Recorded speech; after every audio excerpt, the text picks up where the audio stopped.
Welcome to AHRC TV's weekly roundup. In this week's program, AHRC TV brings you stories from Hong Kong and Nepal. AHRC holds trauma counselling workshop for earthquake survivors in Nepal. Interview with Dr. Rajat Mitra. Police violence in Nepal against documentary film viewers in the southern plains of Madhesis. Tom Grundy, founder of Hong Kong Free Press, speaks to AHRC TV about press freedom in the Special Administrative Region. Welcome to AHRC TV's weekly roundup. I'm Josephina Bergström. The program begins in Nepal, where last week the Asian Human Rights Commission conducted a trauma workshop for civil society activists. The workshop was titled Trauma of Devastation, Rebuilding the Society. The April 25th earthquake destroyed thousands of lives and damaged a staggering amount of property in Nepal. Many people who have lost family members and whose houses have been destroyed are still living in tents. These are crowded living conditions. Many families are often sharing the same tents. Though the government of Nepal and many international and national organizations have provided relief materials to some of the earthquake victims, very few are offering much-needed trauma counseling. The AHRC last week conducted a psychosocial counseling workshop with 19 participants, who included civil society activists, community workers, students and volunteers in Kathmandu. The workshop focused on providing handy tools on how to approach earthquake victims, methods to deal with suicidal victims, and strategies to rebuild society, as well as other aspects of dealing with trauma were discussed. AHRC TV interviewed some participants for their take on the workshop and also spoke with AHRC's Dr. Rajat Mitra, who led the workshop in Nepal.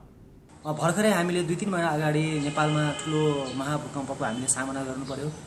यो महाभूकम्पबाट धेरै क्षेत्रविच्छेद आर्थिक रूपमा सामाजिक रूपमा धेरै क्षति त पुगेको छ।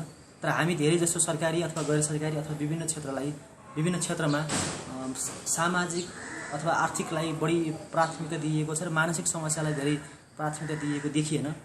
मानसिक रूपमा धेरै बालबच्चाहरू अनाथ भएका छन्, धेरै परिवारहरू घरबार विहीन भएका छन्, आफन्तहरू गुमेका छन्। यो अभिघात जसलाई हामी ट्रमा भन्छौँ, यो अभिघातबाट लामो समयसम्म धेरै हामी नेपालीहरू विक्षिप्त हुनुपर्ने, तनावमा रहनुपर्ने अवस्था छ र यो तनावलाई कसरी कम गर्ने र विक्षिप्त अवस्थालाई कसरी कम गर्ने भन्ने सम्बन्धमा जुन विद्वान वरिष्ठ मनोपरामर्शदाता रजत मित्रले हामीलाई 3 दिनमा धेरै कुराहरू सिकाउनु भयो र ती सिकाइएका कुराहरू व्यावहारिक रूपमा थिए र सैद्धान्तिक रूपमा त हुने नै भए।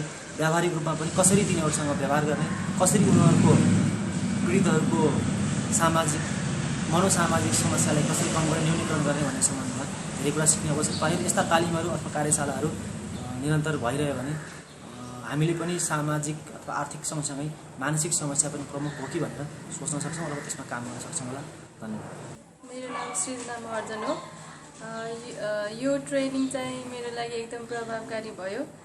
भर्खरै गएको भूकम्पबाट धेरैजना प्रभावित भएका छन्, जसबाट चाहिँ धेरैले राहतमा मात्रै एकदम जोड दिएको पाइयो।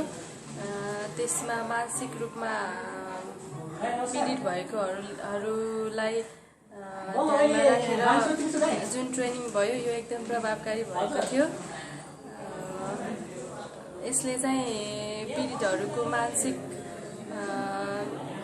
मानसिक समस्यालाई चाहिँ समाधान गर्ने प्रोत्साहन गरेको छ र यो ट्रेनिङ चाहिँ काठमाडौँमा मात्र नभई अन्य क्षेत्रहरूमा पनि हुनुपर्ने एकदम आवश्यक छ र यो ट्रेनिङ गरिदिनु भएकोमा AHRCको organizationलाई एकदम धन्यवाद दिन चाहन्छु।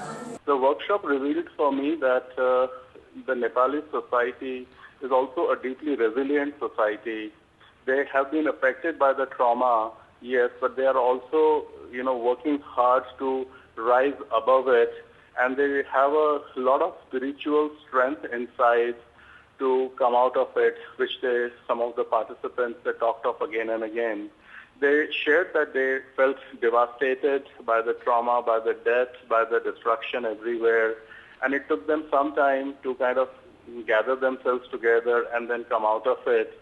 And what they wanted was in the workshop was mental health, knowledge about mental health, about practical tips about how to deal with someone who's traumatized or someone who has gone through a loss, how to address that person, and which they felt that they got a lot in the session. So it was a workshop devoted a lot to giving them practical tips and suggestions about how to go on with their life. And what I also felt deeply touched by was their spirit, which seemed, that it seemed to rise. So it felt very good to be part of that whole effort. And many of them asked me that, they said that, sir, can we do this across other parts of Nepal, and can we call more people next time? So I said, sure, I would, look forward to that. And they thanked Asian Human Rights Commission for arranging this workshop. So that was my overall impression. And I think that it was overall a workshop which was very productive. The program stays in Nepal for the next story. The Nepalese police have attacked a group of people watching a documentary film made by Dr. Chandrakant Raut. The police fired 4 rounds of live bullets, several rounds of tear gas, and charged the audience with batons in Balua Bazar of Mahotari district, located in Nepal's southern plains of Madhesis. Around 25 people were reportedly injured during the police violence. One 57-year-old, Ram Sundar Yadav, was severely beaten by the police and required 18 stitches to the head. 3 other audience members were arrested, one of whom, Mr. Satya Narayan Sa, was tortured in police custody and then refused medical assistance. The police also tore down the screen and vandalized the projector and other equipment on site during the attack. In response to the police brutality, a crowd of about 2,500 people surrounded a police post in Balua the following morning. Police again charged at the crowds with batons and fired tear gas. Hundreds of armed police force personnel have now been deployed in the area, and further police violence is feared. Dr. Raut's controversial documentary in question is called Black Buddhas, the Madhesis of Nepal, and argues for the rights of the Madhesi ethnic group living on the southern plains of Nepal. The Madhesi face racism and discrimination in Nepal, and Dr. Raut has argued that only independence will ensure their rights. As Dr. Raut has been placed under an indefinite house arrest for sedition, people have recently turned to watching his documentaries as an alternative to hearing him speak in person.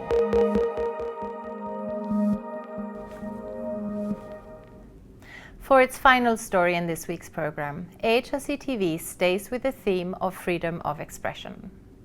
AHRC TV turns to Hong Kong and its deteriorating state of press freedom. As reported in last week's Roundup, Hong Kong has dropped lower than ever in this year's Reporters Without Borders Press Freedom Index, which annually ranks 180 countries in the world. Just over a decade ago, in 2002, Hong Kong ranked 18th in the index. This year, Hong Kong's ranking plummeted to 70. This is a dramatic nosedive, though it still keeps Hong Kong ahead of almost all other Asian countries. For more on this, AHRC TV's Amila Sampath takes to the streets of Hong Kong to find the pulse of public opinion. And AHRC TV speaks with Tom Grundy, who recently launched Hong Kong Free Press, an online independent news source which attempt to counter press freedom concerns in the Special Administrative Region. Reporters Without Borders recently ranked Hong Kong 17th out of 180 countries in the World Press Freedom Index. In other words, Hong Kong ranking has plummeted 52 places in the last decade. What has gone wrong in Hong Kong? AHRC TV reports from the ground. Well, for now, I think the press freedom is definitely under stress from the government because after the movement, the umbrella movement, the government tried to control certain information that being released to the public. So, well, it's definitely hard to predict because I think it might getting worse for the future. But well, we are trying to do something for it, but I think eventually it won't be. 可能啲年青人咧，而家咧就覺得係做作主多啲咯，即係咁嚇。因為以前嘅政府咧係好少發生啲咁嘅事嘅，就佢哋嘅青年人而家自己作主咧，就係覺得係即係以前係冇啲咁嘅事咯，而家咧就可能即係而家嗰啲年青人咧，唔知進步咗還是退後咗，我都唔知道咁樣。覺得都係嗰啲年青人咧，自己嘅想法咧就要睇下佢哋應該即係或者睇下有咩改變啊，或者咁樣咯。唔好話乜嘢事出嚟都係反對嘅多嘅咁樣。你話黃色嗰啲咧，即係各有各嘅意見咯。其實即係上翻轉頭咧，就即係唔好咁激進咯。我覺得government control 咯都係，咁所以令到嗰啲即係無論係新聞啊定係電台啊嗰啲，其實佢哋對報導啲乜嘢新聞都你都 feel 到佢哋有嗰啲 agenda setting 啊，所以基本上特別係到 Umbrella Revolution 嗰陣時就即係你更加可以睇得到個 control 而家有幾嚴重，所以同之前相差咁遠咯。我覺得首先譬如中大啦，咁中大仍然都有嗰啲 commute 啊，即係有 journal 嗰啲。咁我覺得嗰啲其實大家應該即係堅持翻佢哋自己本身嘅原則啦。咁但係而家有好多一啲係比較 online 嘅 news 啊，或者 Facebook 嘅平台。咁我覺得大家一定要留意咯。咁你就算唔去做記者，但係你都應該要去即係主動去尋真咯，揾翻啲即係知道係真係真嘅，而唔係一味相信普通電視台。Multiple international and local NGOs have charted this very rapid decline in press freedom in Hong Kong, which used to be a bastion of press freedom, not just within Greater China, but in Asia. And it's quite tragic how suddenly that has dropped. Whether you look at Reporters Without Borders, Committed to Protect Journalists, the local Hong Kong Journalists Association, and they've all noted physical attacks on journalists, commercial boycotts such as Apple Daily having advertising withdrawn, one of the few more pro-democracy voices in the city, to controversial sackings, at radio stations and at newspapers. The most high-profile attack on a journalist was Kevin Lau, an ex-Ming Pao editor, but there were also several dozen during the pro-democracy Occupy protests, and many feel that these cases aren't being followed up and taken seriously by the authorities. But it's a real shame, because this is the first and last place in Greater China where there isn't any top-down censorship, but you see self-censorship in this increasing trend when there are pressures on business owners who have interests, in the mainland, but are also running media and newspapers here, to not offer the level of criticism that you would perhaps hope to see in a city like this. It was the PEN American report in January that actually said that, hey, there are places where things are worse, certainly in Asia, but we are raising the alarm for Hong Kong, because if this sort of hub of press freedom and of free internet, and where we have no censorship, and like just over the border is under attack, then we're in real trouble. One of our biggest stories the other week was the sentencing of the controversial blogger in Singapore, Amos Yee. I don't know how freely we could have reported on that had we have been in the country. Likewise, the coverage at Hong Kong Free Press of the detained lawyers, I think, puts it into perspective when it comes to some of the other English media in Hong Kong and how they dealt with it.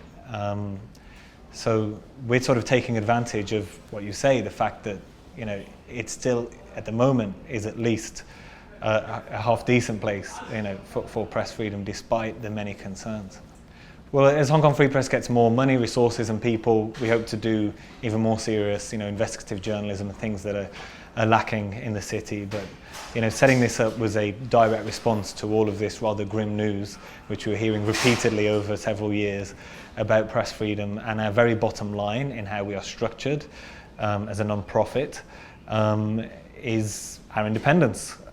So you can't buy a slice of Hong Kong Free Press. We are not limited by shares but by guarantee. And whatever happens, and as we expand, that will always be sacred, I suppose. That is all for this weekly roundup. For more on these and other issues, please visit www.humanrights.asia. Thank you for watching, and see you next week.